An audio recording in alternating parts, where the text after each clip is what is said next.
So many thanks, everyone, for giving up your time this afternoon for this webinar. It will be an hour long, so we'll finish at 1 o'clock. And the slides will be shared and the recording with everyone who registered for this event. This event is targeted particularly at communities across the southeast of Ireland.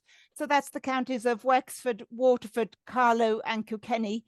Although if you're from outside that area, you're also very, very welcome.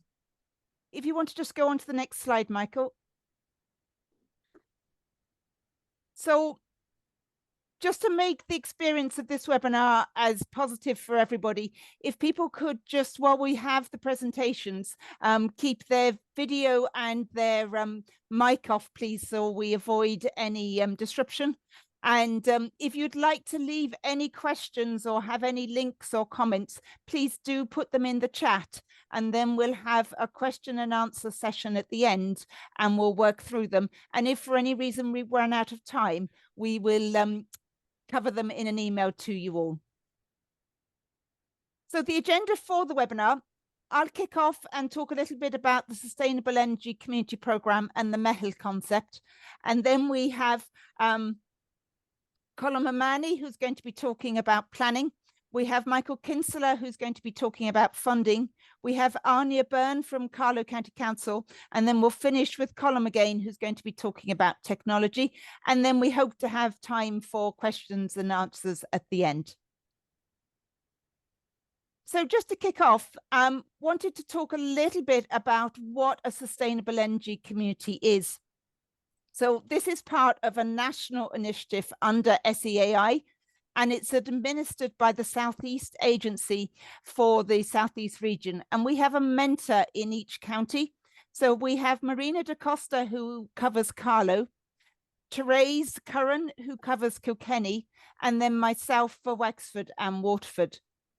And you can see from the map at the bottom there, there's a huge interest in this program. We've over 80 SECs that are registered, and they're all in varying stages of development in terms of whether they've completed energy master plans and going on to develop projects.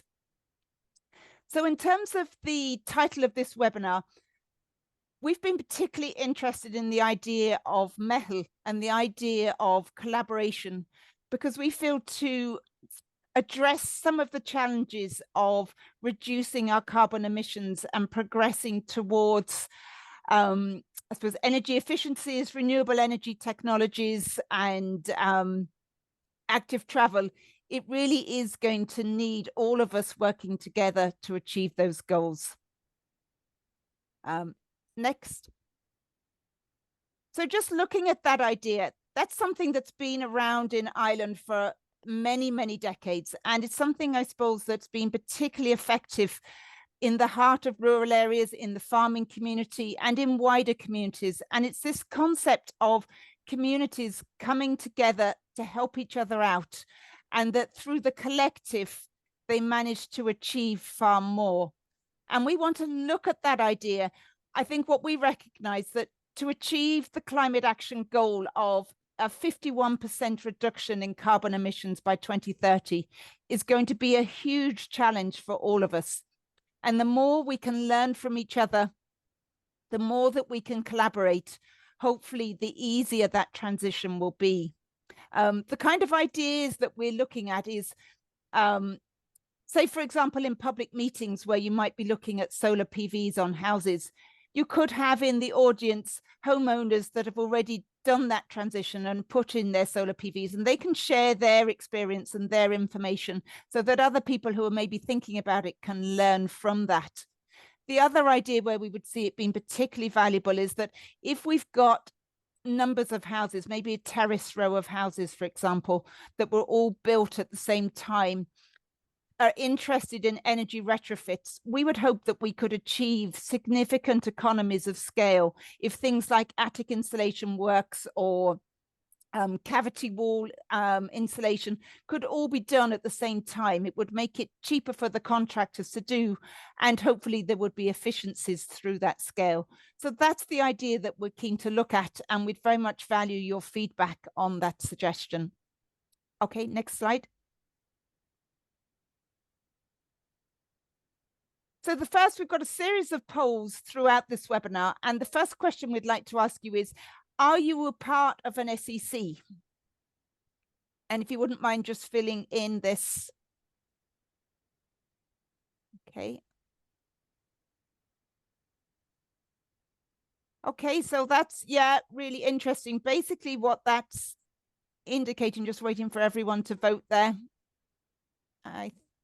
Yeah, I think most people have come in now. So 52% have heard of sustainable energy communities, 42% haven't, 3% are currently maybe in the process of looking into it, and 3% have never heard of it before. So quite a few in the audience here today are not part of an SEC. So if that is the case, and if it is something that is of interest to you, what we'll do is we will share the SEAI link for communities to show how you can register if it's something that is of interest to you. And then if you do sign up to become a sustainable energy community, you get assigned to the mentors. So either myself, Marina, or Therese. And then we work with you to support you through your projects to then either complete energy audits, energy master plans, or deliver projects. And our guidance as mentors is paid for through SEAI. So it is a service that is freely available for yourselves. And in terms of the size and what does an SEC look like, it can be as small as a cluster of villages or a housing state, right up to a village, a town, or part of a city. So the scale of it can be very much determined by yourselves. And that's something we can talk in more detail with you about. Okay, thanks for the poll. Next up. Okay, I'd like to now introduce Colm O'Mahony, who's going to be talking about planning and give us more information on that. You're very welcome. Thanks, Colm. Thanks very much, Yvonne. And so my own name is Colm O'Mahony. I'm a retrofit engineer and I work with the Southeast Energy Agency. I primarily work in domestic retrofitting, where we help homeowners and various stakeholders on their way to their retrofit journey. I suppose it's great to see such attendance, and I suppose it shows how aware we are of the challenges, I suppose, and the commitment and interest needed, to help reduce our energy consumption regionally and locally. Really just going to touch on planning and again, what needs to be done to reach our targets. How can we get started? And then really, how can we introduce actions to get there? Again, community-wide planning, as Yvonne spoke about, the energy master plan, which are being completed for the sustainable energy communities. Again, this is where we identify where we are and again, provide a roadmap to achieve our savings, whether it's energy, carbon, expenditure, or waste. You can see from the table, there are different grant levels, depending on the scale and size of the community. And again, depending on the community energy spend, there are differing funding levels for your energy master plan, ranging from 10,000 to 25,000. Next slide, please, Michael. Again, it's vital to know where your baseline is. Again, what is your starting point? So it's vital to understand what type of energy do you use? What are your significant energy users? And more importantly, what type of building is it? And where and what time do you use the energy? We also need to look at our targets, our short-term targets, and also our long-term targets.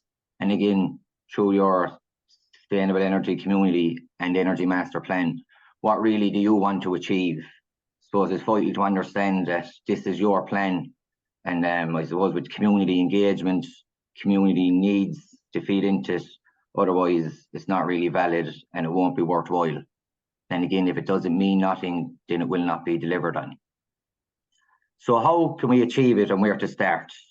Again, to get your baseline for non-domestic buildings, we conduct energy audits, which identify energy measures in order to make your building more efficient. And when we talk about domestic or residential buildings, there's home energy audit reports and building energy rating certs. Now, this will feed in to your register of opportunities, which is a list of proposed measures or I suppose proposed works, as in cavity wall insulation, attic wall insulation, and to provide you a roadmap, and then these will be developed into your action plan. Next slide, please, Michael. Just to go a bit more detail into the non-domestic energy audit.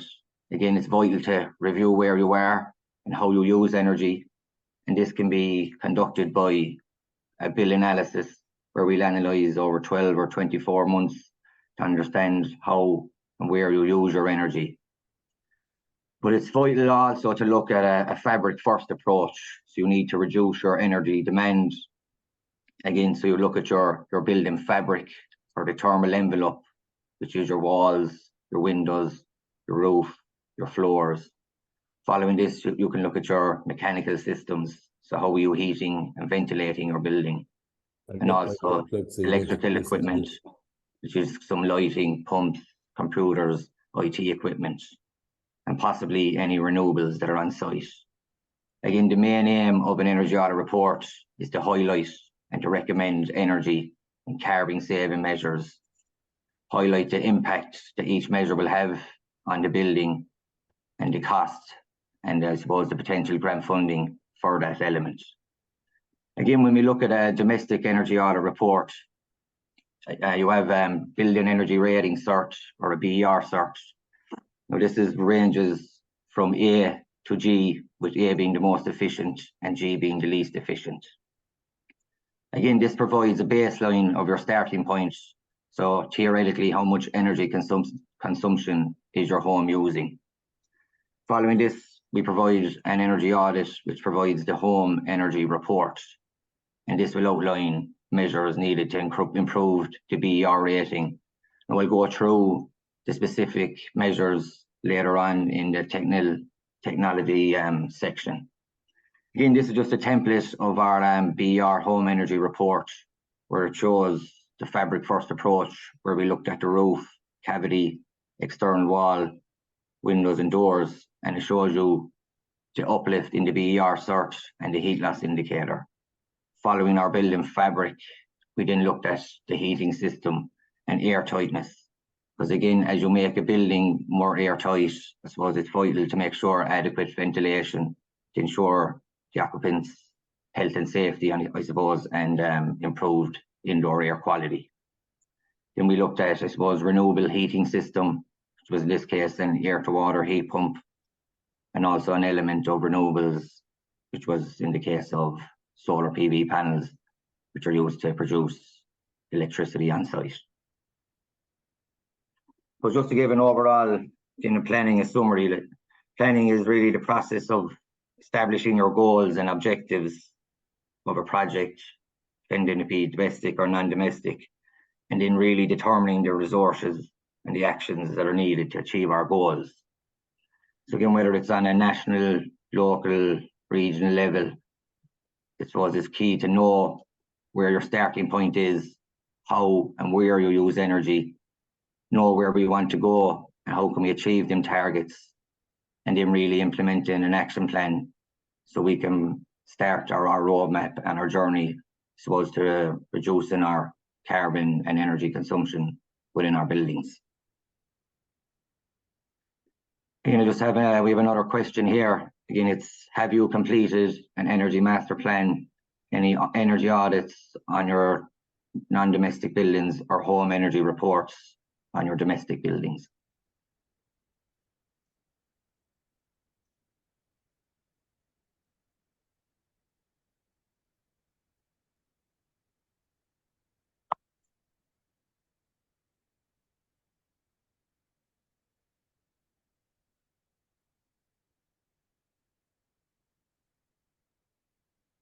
As we see that the results are varying. I suppose a small percentage have completed energy master plans and energy audit reports. But again, there's a significant amount of people that haven't. And again, it's just vital to understand that an energy audit or a BER or home energy report is the starting point, or a baseline, I suppose. So we can, if we don't know where to start, then you don't know how you can move forward, I suppose, or the right.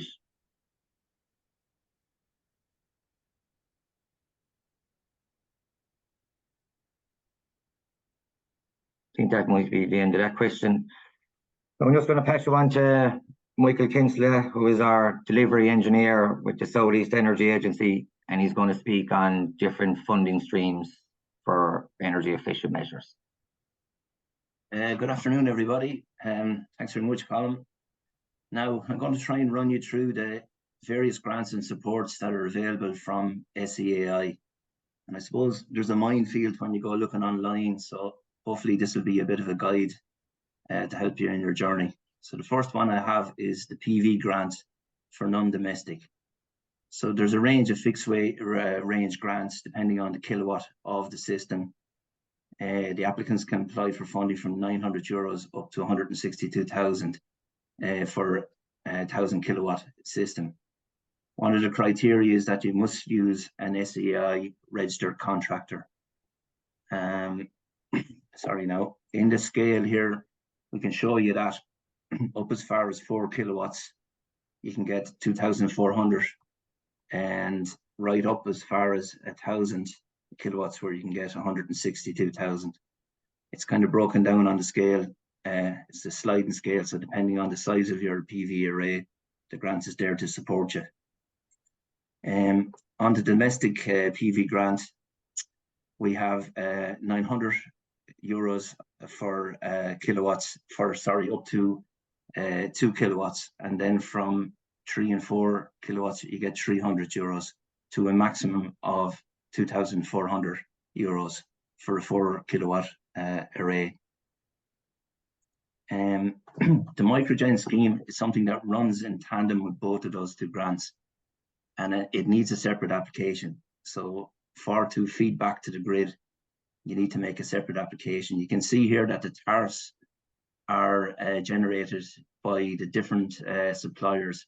There's quite a bit of variance. You can see there SSC electricity, they give you 34 cents when the panels are installed in conjunction with Activate. Otherwise, there's 24 cents. Energy there, 24 cents. Electric Ireland, 21 cents. The rates differ from suppliers, so contact your supplier to find out the different tariffs. Rates that we have here are from October 2023, and they will change depending on the market. So domestic and non-domestic buildings are eligible to apply for this microgen scheme.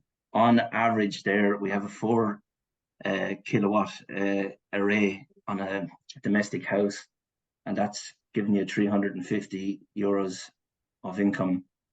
So, you know, there's a nice bit to be got on this if you're not using the electricity that you're generating.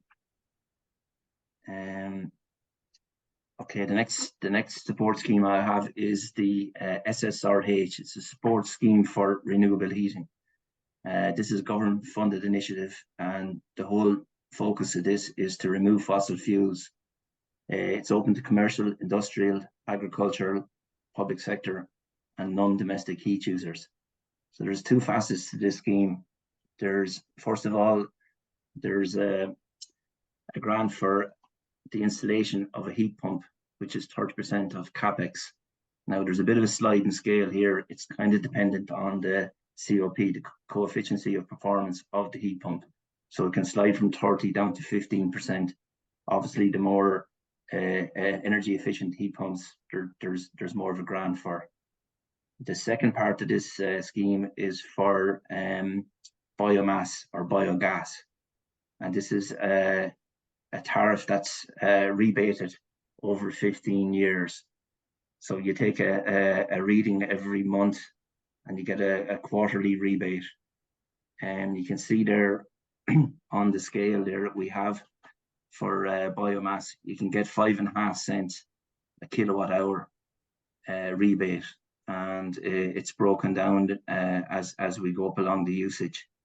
You know, it's something, I suppose, that if you're a high user, you will gain on this, and you're decarbonizing as well.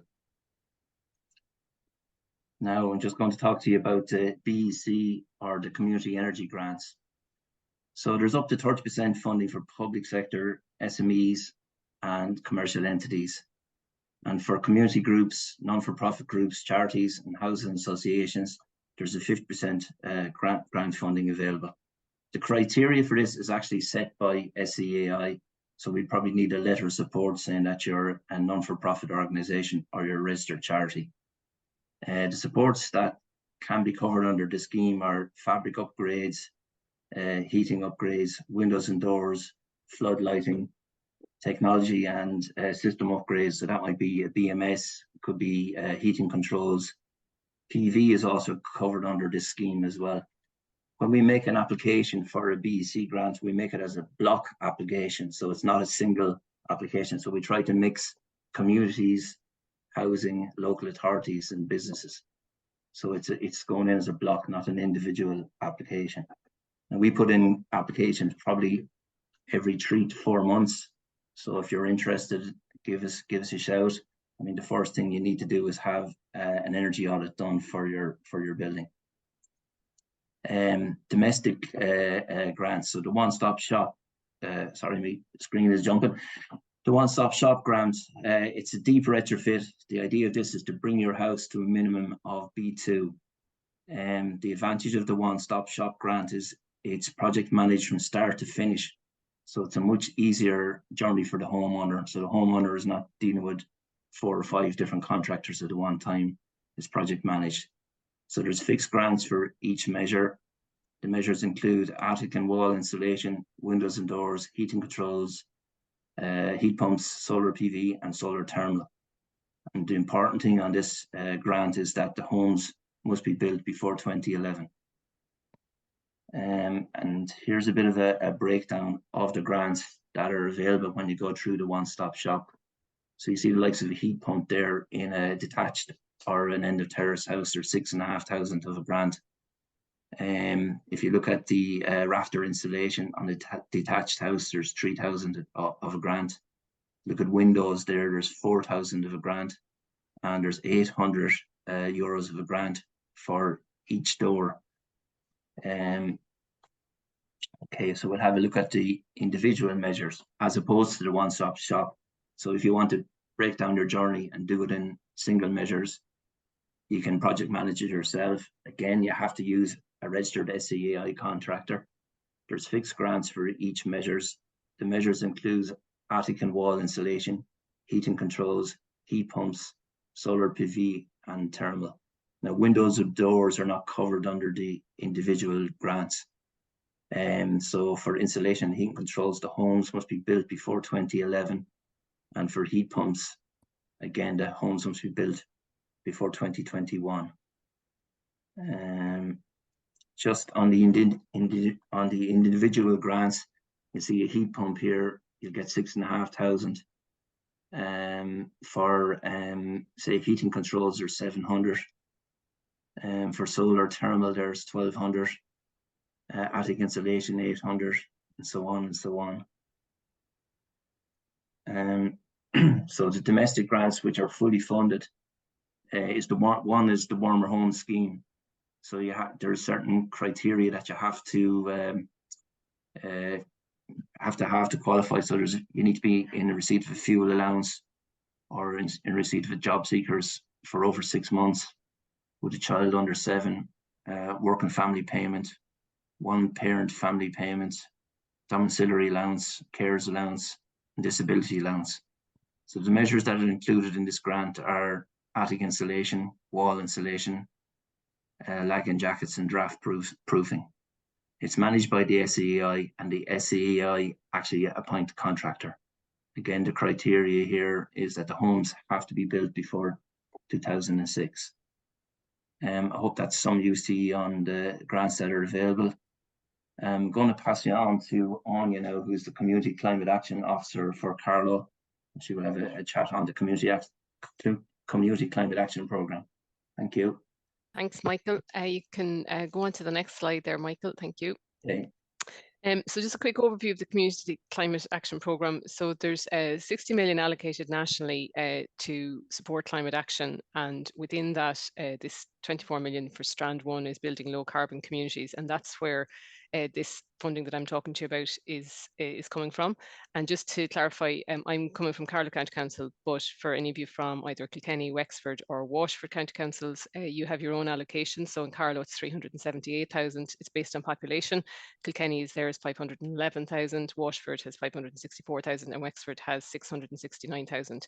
There's also a 3 million strand nationally for projects that are not just based in your own individual counties, but which are looking at a partnership with a community in Northern Ireland. So just looking at who the eligible groups are for this. So they have to be not-for-profit groups. I've obviously got there, sorry, we'll go back up there. Jumping again. Thanks, Michael. I've got located within County Carlow, but obviously if you're based in Kilkenny, Wexford or Waterford, it would be based in those specific counties. It's one application per organisation. And ideally the group will be registered with the PPN, which is the Public Participation Network in your county.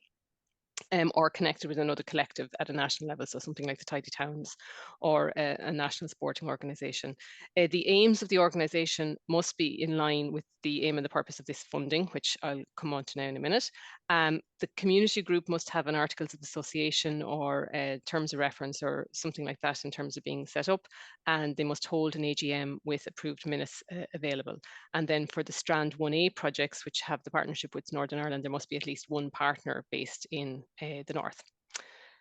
So the next one there, please, Michael, thank you. So there's 5 themes to the Community Climate Action Programme. They are community and energy, food and waste, local climate and environmental action, travel and shopping and recycling. So if we just look at the next slide there, please. So the aim, the overall or the overarching aim of this programme funding is to reduce greenhouse gases, produce renewable energy, improve energy efficiency of buildings, improve climate resilience in local communities, enhance biodiversity, support the low carbon economy and provide innovative solutions to climate change. So they're the national objectives that the government is hoping the rollout of this funding will help achieve.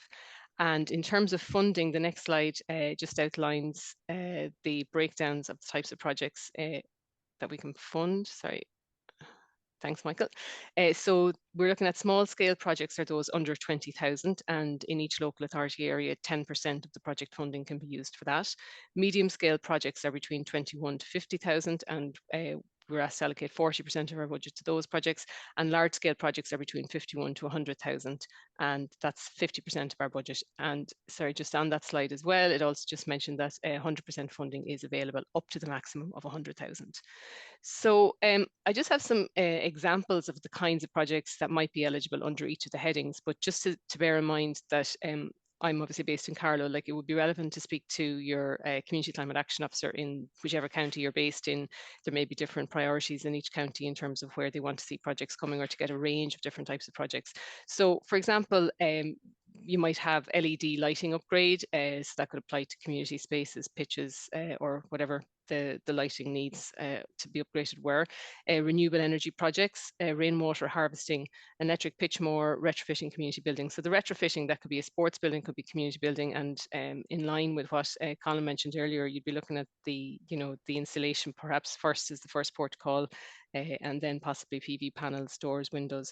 But it would be ideal if a group already had a BER or an energy audit already prepared for the building before they were applying for this grant, ideally, but it could be also part of your application that you're planning to do that. The next heading there is travel. So again, types of eligible projects might be something like cycle parking or racks, improving cycleway access, but that might be kind of within your own particular, if it was a community park or something, it may not actually be out in the road, because that would perhaps require a lot more involvement with the county council and planning and roads or whatever. Safe and active routes to school, again, that might be relevant, or it may be just, a new gate or something into a particular premises, or that again will depend on what's relevant to your own local area. A bike library or a bike repair hub. So they're just some of the ideas. But again, if you had other ideas in terms of travel, definitely talk to your Community Climate Action Officer in your relevant county. Food and waste, again, some samples of projects there would be community composting, community gardens, community supported farming, community fridges. And shopping and recycling is the next one. And we're just looking at water filling stations, elimination of single-use plastics, sports gear, equipment swaps, toy libraries, paint recycling, musical instrument reuse. And just to say, some of these aren't going to be high cost projects, but you could definitely build them into your application so that you're hitting more of those 5 themes in terms of what, so the main cost of your project could be something to do with like a building retrofit, but you might also look at your general approach to climate action and try to build in some of these aspects as well. And sorry, the last heading there is local climate and environmental action. So they're climate resilient measures that a group might look at in their, if they have a premises or like a wider footprint of land, and it might be things like water attenuation ponds, mini forests, orchards, or just planting for biodiversity generally. So in terms of considerations for your application form, you just need to consider, is your project relevant? Can the group demonstrate that the project will have a positive impact on climate? We'd also like you to consider how you're going to measure success of your project. Also, we'll be assessing, is your project good value for money, but it's obviously a consideration for anybody making the application as well. We'll be looking to see, has the group got the management skills to deliver, achieve and measure the outputs? And the department is very interested to see if there's any innovative approaches that could be scaled up to address our national climate targets. So that's another consideration. I have an estimated timeline there.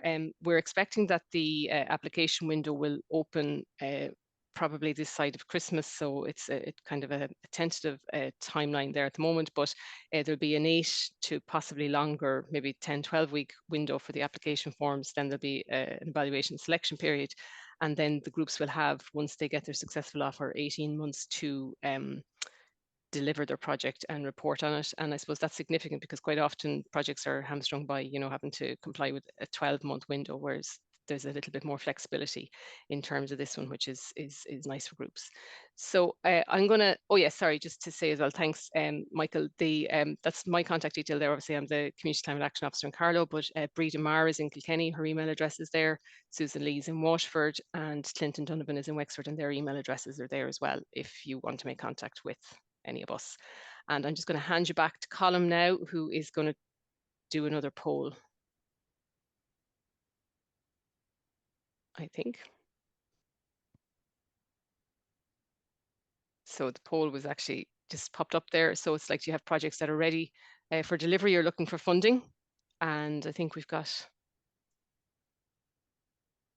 Sorry, I didn't realize I was on mute. No, you're grand there, Colm. I'll hand back over to you. So, and Colm's going to also talk to you then about technology just when we finish with the poll. Sorry, Colm. I'm back again, hopefully everyone won't leave in the here and coming back for another talk. I often get told I talk too much. Okay, Colm. Now we have you. Yeah, again, just going to touch on, because again, we're looking at community buildings and how we're going to go move and transition for the energy transition and reduce our consumption and carbon. So again, it's just also good to look at, I suppose, how energy is used and lost within a home. Again, this just shows Mike. This just shows, I suppose, typical heat losses in an energy inefficient home, I suppose. And what it really shows is our wall and roof losses can account to 60% of our energy loss. So what that really needs is we need to reduce our energy demand and increase our energy efficiency. I suppose it's also just good to highlight that within the home, heating accounts for 80% of our home energy. Really, this is between space heating, which is heating your radiators, and water heating, I suppose, which is used for generally showers, baths, or your taps. Next slide, please, Michael. Again, I'm just going to look at, I suppose, different technologies or different solutions that can be used in inefficient buildings. So we're just going to look at your existing walls. Again, depending on the type of construction, you could look at cavity wall, external wall, or internal wall construction. Again, if the wall is maybe a solid wall or a cavity wall or a timber frame, then we will look at different solutions. Cavity wall insulation really is where we have an existing cavity where it might be insulated or partially insulated, depending on whether it was year of construction. Again, it's just an easy and often cost-effective first step to reduce your heat loss. Generally, there's a series of holes drilled on the external envelope of the wall, and under pressure, pumped insulation is pumped into the cavity to create an internal wrap around the building. Again, often this may not be suitable, or in addition to cavity wall insulation, you may include external wall insulation. Now, this is really wrapping the entire building with a layer of insulation to completely limit thermal bridging, I suppose. And again, it also provides a nice external finish following the works. Again, maybe often with some timber frame or other type of buildings, it may be suitable to install internal wall insulation, which is often called dry lining. And this is where there are different solutions, but you're generally fixing insulation boards to the inside of the external walls, and then also installing a vapor control layer, plasterboard, and then just skimming and painting. Just one thing to notice with the internal wall insulation is that it can reduce the floor area and space inside in your existing building. Again, just to touch on there, your roof or your attic, again, 30% of your heat loss can be lost through your attic or insulating. So it's great to insulate your attic space to keep the heat inside your home and reduce your heat loss. Generally, depending on the roof type, again, it can be slope ceilings or in between the rafters. Ideally, insulation is rolled out in between the rafters and over the rafters, generally now to maybe 400 mil of earthwall insulation. Again, it's vital to ensure that the water tanks and pipe work is also insulated to ensure no issues.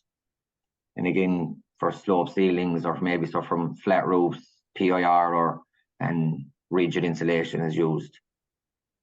Depending on the works that are being completed, sometimes when people are renovating a home and they're considering underfloor heating, then they may upgrade your floor insulation. Again, it's depending on the floor type, whether it's a solid floor or a suspended floor, require different solutions.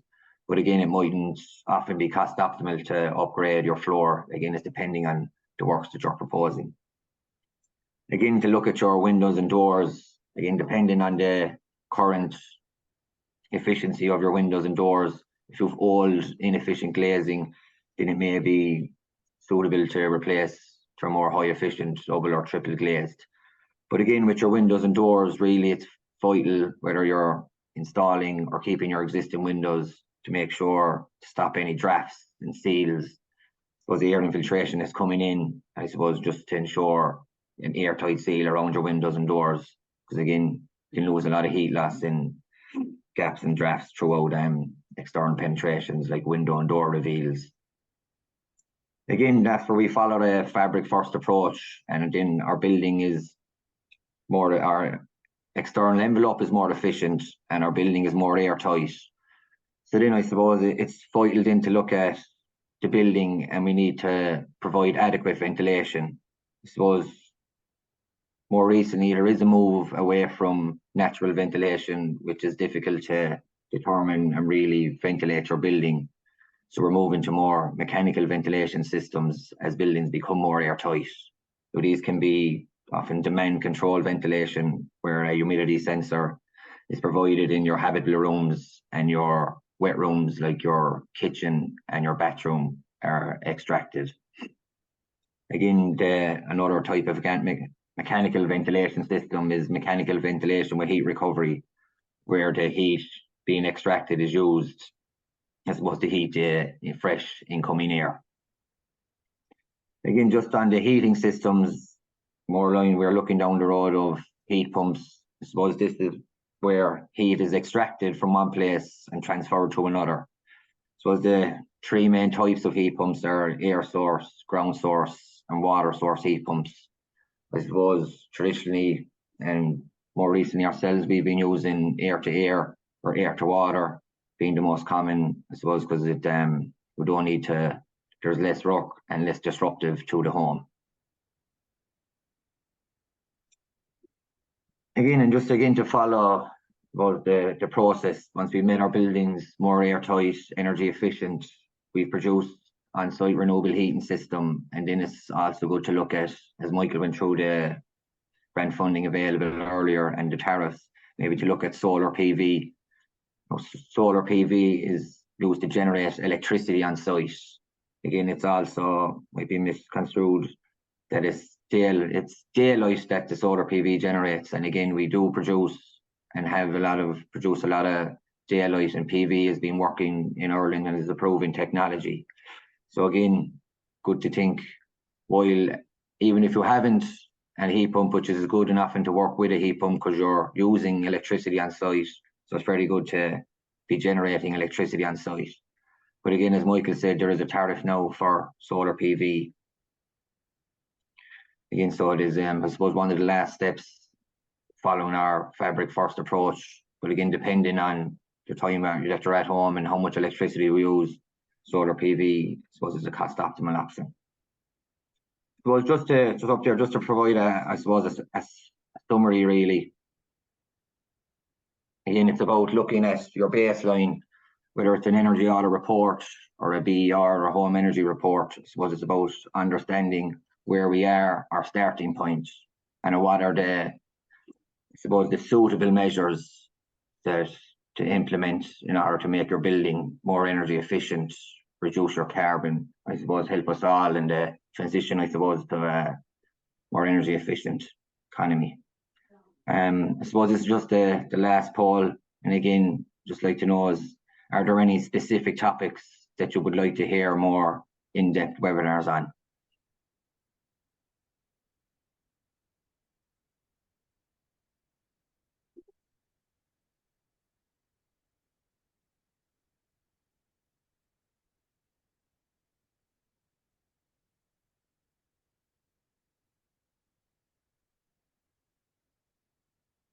I can't see the answers to the poll, Michael.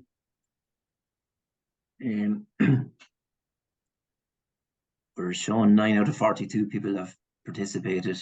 It's really just asking, is there any other topics that you want more in-depth webinars? There's no real answer.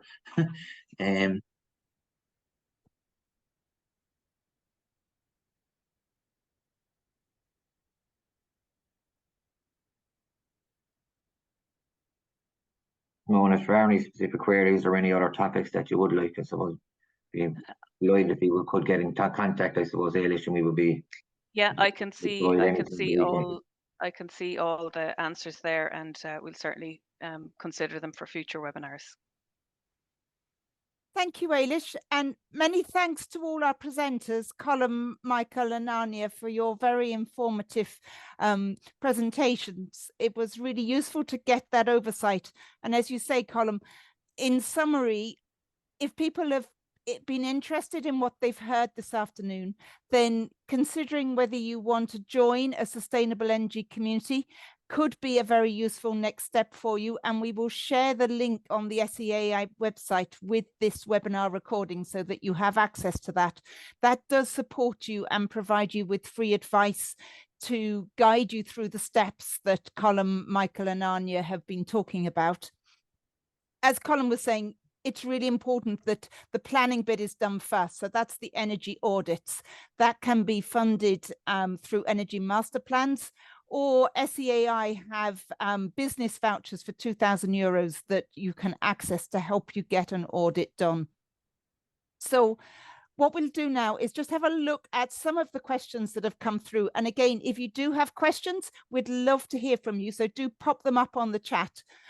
We have one question here from Hugh. Well, actually, he's two questions. So for solar panels on, e.g., a community centre owned by a CLF, not-for-profit, is VAT chargeable?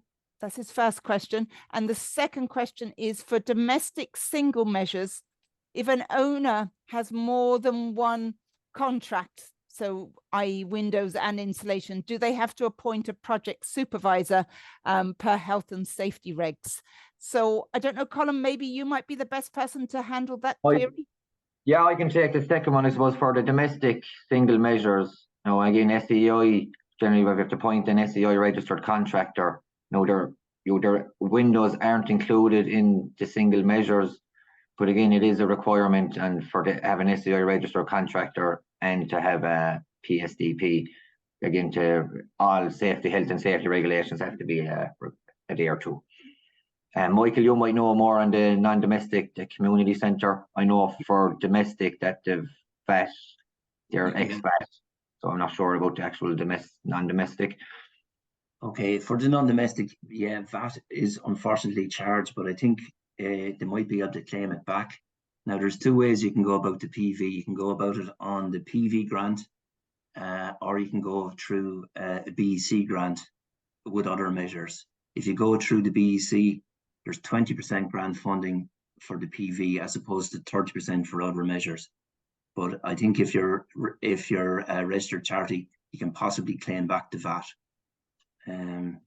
That's it. Thank you, Michael and Colm, for that. And we have another question here. I would like to see flood measures included and hydro solutions. I think that's particularly relevant after the last few days that we've had here across the southeast.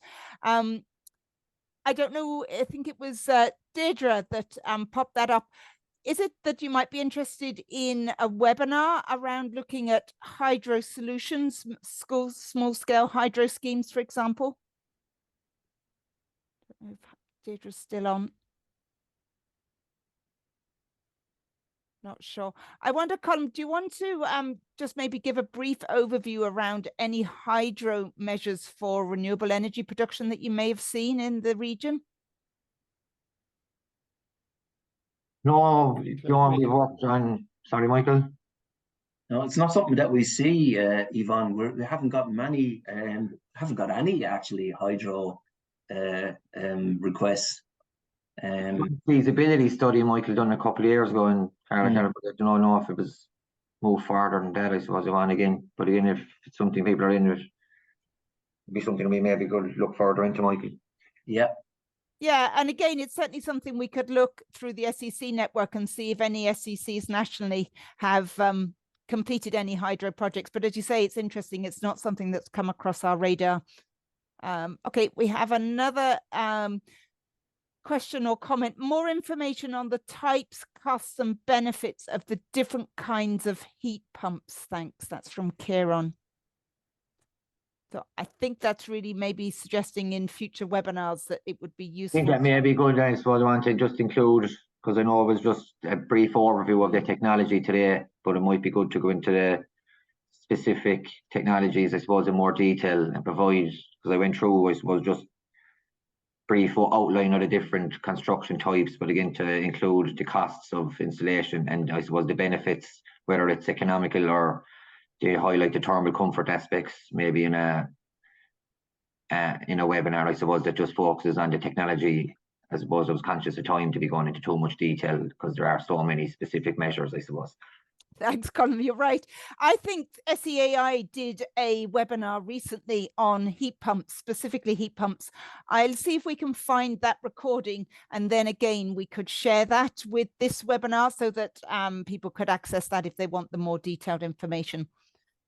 So Dan has suggested a topic for another webinar: do's and don'ts of EMPs and experience of other SECs.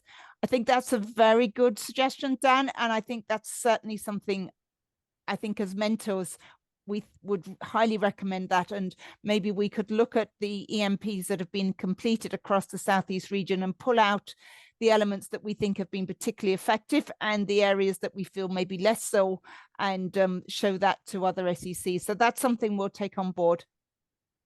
How far ahead are bladeless wind turbines? So Colm, over to you for the technology piece. Have you come across those? I haven't, Yvonne, to be totally honest. I work primarily in domestic and I haven't really, I've done some bit of research on them. I've known about them, but I haven't actually worked on a project where they've been implemented, I suppose. And they're not something that we've come across in any of our non-domestic projects currently, Michael, are they? No, it's all bladed, really. I suppose the reason being is because the good air is up 180 meters up. So that's why the higher scale wind turbines are probably more popular at the moment. But certainly there's a lot of studies going on for the bladeless ones, and I can see applications for domestic and down the line. Yeah, again, and I know the Southeast Energy Agency have a lot of link with European partners through some of your projects. There might be other countries across the EU that have further progressed with this, and that might be something that we could have a look at a later date. Okay, let me see if there's anything else? A question here from Clinton. For community groups outside of an SEC, are there any funding schemes available for energy audits similar to that that's available for business? So that's a very good question. I've come across it in County Wexford under the last LEADER programme, where LEADER got involved and funded a number, I think it was 10 energy audits on community buildings. And again, the LEADER programme will be coming on a stream again in 2024. So that might be an avenue. I don't know, Michael, do you have anything else to add on that? We had the CANCAP audits, which allowed for type 1 audits. That was an EU funded programme that unfortunately finished there in the last 2 months. But maybe there's something else coming down the EU funding stream that, you know, might take over from CANCAP. We can let the group know if anything does come down the line. I think it would be really useful. The CANCAP was very well received, wasn't it? And it was a great first step for communities. As we say, it's really important they do the energy audits. So it was a great way of getting them to do it. Sometimes I've seen also that it can be included as part of either town and village renewal applications. For coastal communities, there is also going to be the new FLAG program coming on next year. So again, that might be an element where we could get energy audits completed on community buildings as part of that program. So it's one to watch. Okay, so from Emma, very new to everything here, have recently registered on ICAI website with a view to starting an energy audit, unsure of next steps. I don't know, Colm, do you want to take that one? Yeah, I suppose again, it's great to see that again, initially you need to know, do you have a BER cert? And again, contact Southeast Energy Agency website, and there's a homeowner form that you can fill in and frequently asked questions like next steps. And also there's a list of SEI registered contractors on their website. But ideally, I tend to go to the Southeast Energy Agency website, into the residential section, and there's a lot of, for people who are only starting on their journey, it shows you the step-by-step process and how to get in contact, I suppose, to move further. Thanks, Colm. And we have a question here from Bobby. EcoMerit is an SEC that has helped enterprises cut costs and emissions over 60% on 10 years. We'd be delighted to hear from any enterprises, public, private, or voluntary, that are interested in joining the success story. So thanks, Bobby, for that. And yeah, if you want to pop your contact details, people can obviously Google EcoMerit and you'll find Bobby's details. But if you want to pop up your web address or email address in the chat, then please feel free to do so. Deirdre, can a paired energy savings with local authority and houses brought from the local authority be arranged? So those who bought in the local authority housing project can benefit from savings from local authority retrofits, for example. So Colm, can I pop that over to you, or maybe Michael? Or, baby. Repeat it there, please, Yvonne. Yes, certainly. Can a paired energy savings with local authority and houses bought from the local authority be arranged? So those who bought in the local authority housing project can benefit from savings from local authority retrofit, for example. But people bought a home, I suppose. I mean, they're looking to see if they can eligible for grant funding for the works. Am I reading that right? I think so. It's not that clear. It might be that if it's someone, as you say, who was in a local authority housing property and then bought it, yeah, are they still eligible? Again, it's depending on your individual circumstances, but the home, as long as the home itself and the MPRN number didn't receive grant funding for wall insulation before, then you should be able to claim for that specific measure. But again, it's depending on the program that you're going through. Depending on the actual element of fundings, as Michael went through, whether it's individual measures or the full retrofit, I suppose, and that will determine the grant funding available. But the only stipulation I can see is if the home had claimed grant funding before for that specific measure. Okay, thanks, Colm. Question from Paul here: how to work out how many heat pumps are required for a large community hall?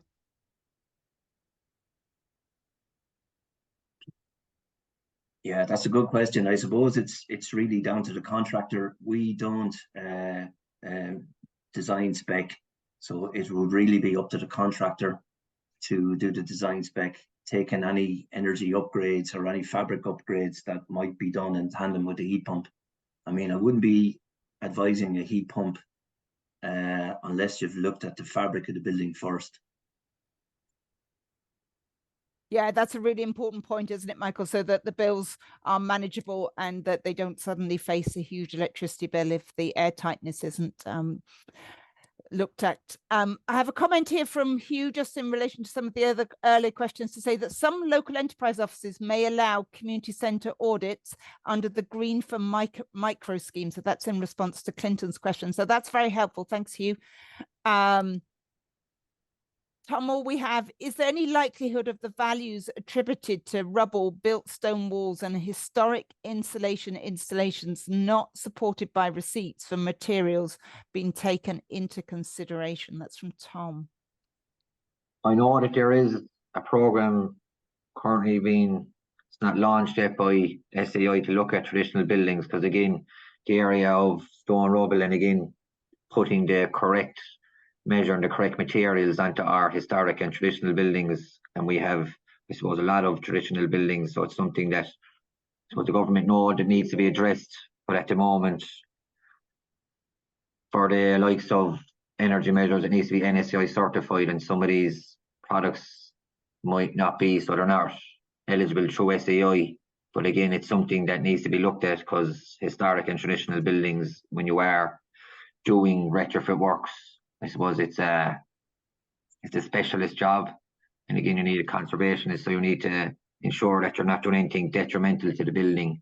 But again, as Tom says, some of these products aren't currently being eligible for grant funding, but I know it is an area that SAI and I suppose government as a whole are looking at. Thanks, Colm. And I see Bobby from EcoMerits put up his email address here and says that, yeah, they do a lot of work with the Leo offices around the energy audits. And yeah, the Green for Business scheme is one to look at. I think that's it. And then a lot of people saying, thanks very much. Can you tell who I would approach about a water to heat pump? This will be our last question here from Martin. Is there any advice we can give Martin on that? The domestic or non-domestic? Doesn't say. Doesn't Domestic. say.